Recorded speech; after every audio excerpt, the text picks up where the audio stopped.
The Pacific is the last ocean where relatively healthy numbers of tuna still remain. More than 70% of the world's favorite fish is caught in these tropical waters.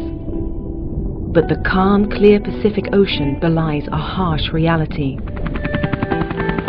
The once seemingly inexhaustible tuna stocks are under huge pressure from unsustainable and illegal fishing practices.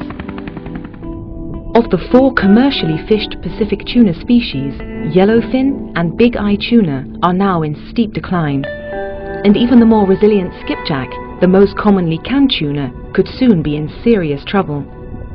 Everybody knows that there are simply too many boats chasing too few fish left, and therefore the fishing effort needs to be halved for this fishery to be sustainable. There's also a high amount of pirate fishing going on in this fishery, and the vessels that refuse to play by the rules simply need to be removed from this fishery. For nearly a decade, Greenpeace has been stopping destructive and illegal fishing practices at sea, whilst promoting solutions to save Pacific tuna stocks on land.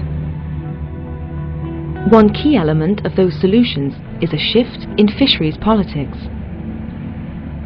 The island nations of the Pacific may be small in landmass, but through their territorial waters, they control the fishing rights for most of the Pacific. Outside of these national waters lie 4 so-called high seas pockets, also known as the Pacific Commons.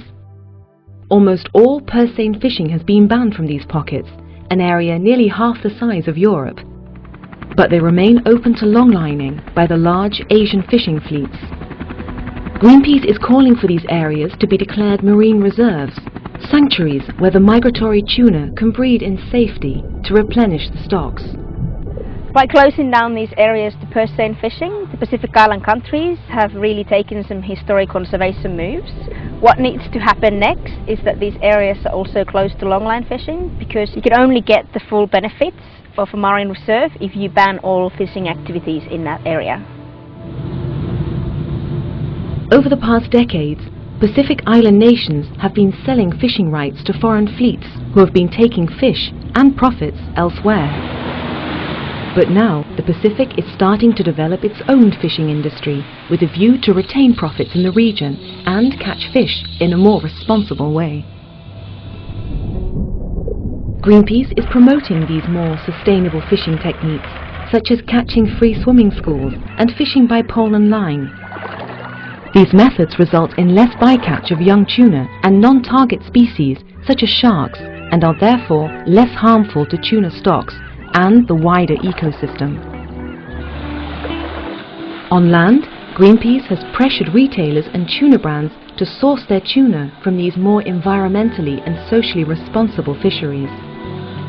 We have seen massive changes in the retail sector over the last few years, and there is an ever-increasing demand for sustainable tuna products from the consumers.